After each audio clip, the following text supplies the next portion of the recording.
Sa video na ito guys ay ituturo ko sa inyo ang paggawa nito. Lettering na lead light hose strip. Madali lang itong gawin kasi ginagamitan ko siya ng pattern.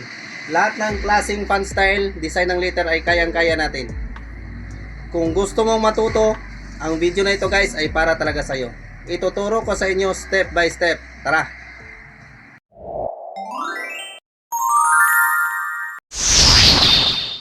Mga materials na kailangan: acrylic board or kahit anong transparent na makapal, pattern, LED strip light, cutter at saka glue. Ngayon ay mag-layout tayo para sa pattern. Pagkatapos i-print ito.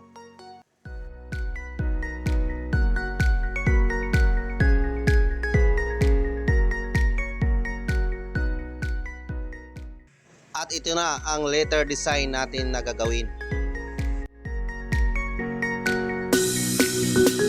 Ganito ang tamang paglagay. Sa baba ang pattern, sa taas ang acrylic or kahit anong transparent na inyong ginagamit.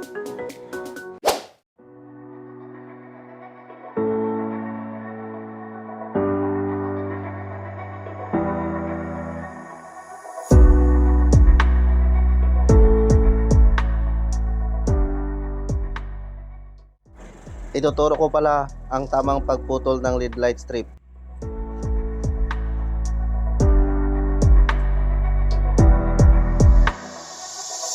Dapat dito ka sa may guhit magputol. Dito.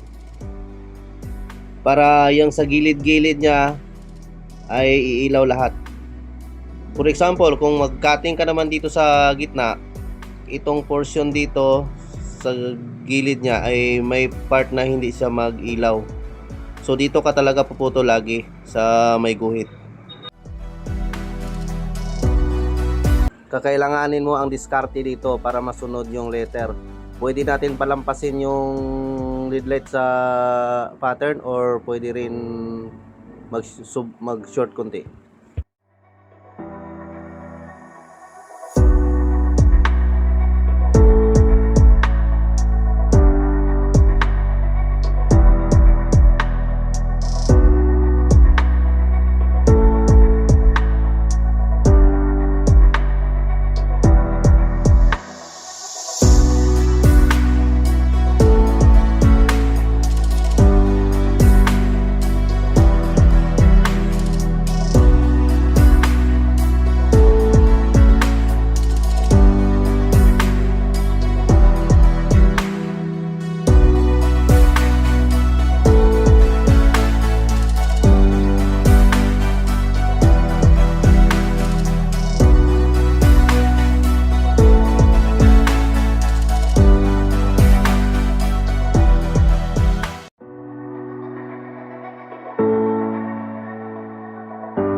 Ito na ang hitsura, yung pinutol natin na sa may line banda.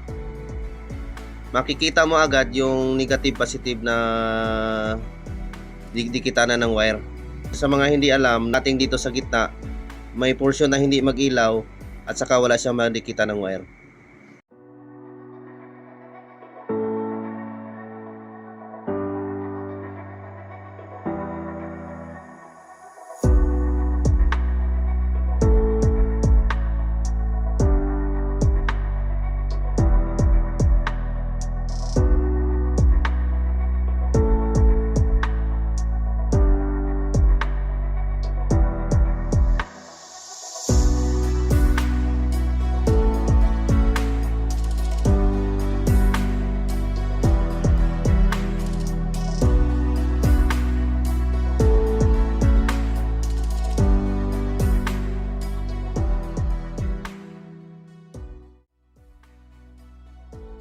Transformer 12 volts ang ginagamit natin pang testing.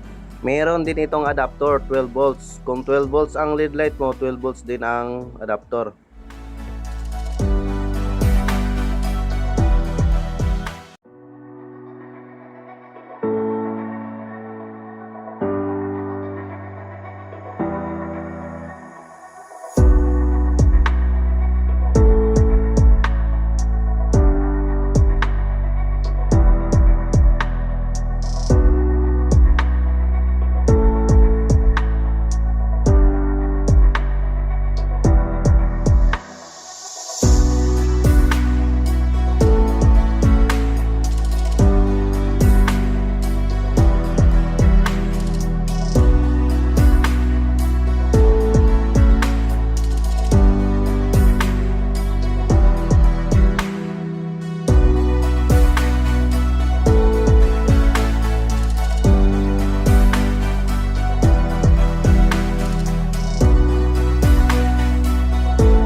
May number yan siya para hindi tayo mawala.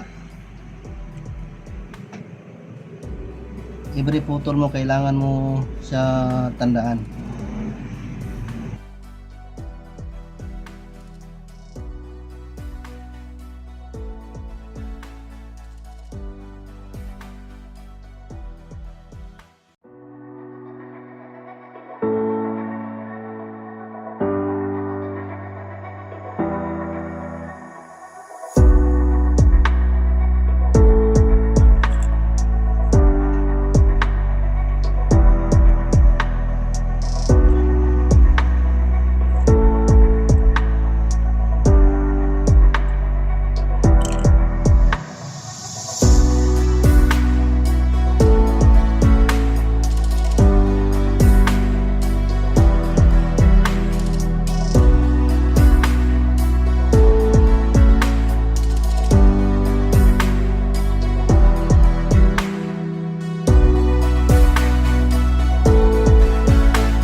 Ngayon ay pailawin na natin isa-isa. Idugtong lahat ang wire sa likod, negative to negative, positive to positive. Kailangan na natin itong lagyan ng kuryente para malaman natin na konektado ang negative positive. Baka po nagtataka kayo na live ang kuryente habang tayo ay gumagawa. Hindi po ito nakakatakot kasi 12 volts lang ang gamit natin. Kaya lang natin hawakan. Huwag naman kayong humawak ng mga malakas na LED light.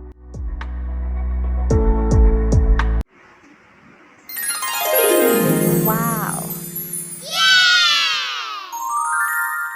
Salamat sa panonood. Kung nagustuhan nyo at may natutunan kayo, huwag nyo naman akong kalimutan na i-subscribe. Bye-bye!